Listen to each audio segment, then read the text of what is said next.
Fishing വരുന്നത് കൊണ്ട് എന്താണ് ദോഷമെന്ന് ആദ്യം ഞാൻ പറഞ്ഞുതരാം.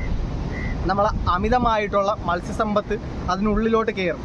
ഈ പൈലാഞ്ചിക്ക് വല എന്ന് പറയുന്നത് നമ്മൾ ബോട്ട് ഫിഷിങ്ങിനെ പോലെ തന്നെ വലുതാണ്. അതുപോലെ തന്നെ 2 ബോട്ടുകൾ ചേർന്നിട്ടാണ് വലിക്കുന്നത്. 2 ബോട്ടുകൾ ചേർന്ന് വലിക്കുമ്പോഴേക്കും ഈ വലയുടെ വലിപ്പം ഊഹിക്കാവുന്നതേ ഉള്ളൂ. ഏകദേശം 3-4 കിലോമീറ്ററോളം ഡിസ്റ്റൻസിൽ വരുന്ന ഒരു വലയാണ്. അപ്പോൾ ആ അത്രയും വലിയ വലയിലോട്ട് തിമിംഗലം വന്ന് കയറിയാൽ പോലും അകത്തോട്ട് കയറി പോകുമെന്നൊക്കെയാണ് പറയുന്നത്.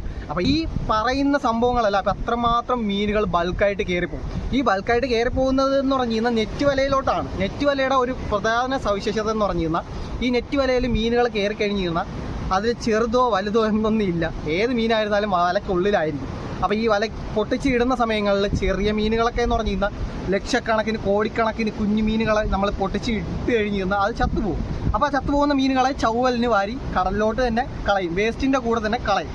അപ്പോൾ ഈ മീനുകളൊക്കെ ചേർന്നിട്ട് വലിക്കുമ്പോഴേക്കും മത്സ്യസമ്പത്ത് മുഴുവൻ നശിച്ചു പോകുന്നു. അപ്പോൾ ഇത്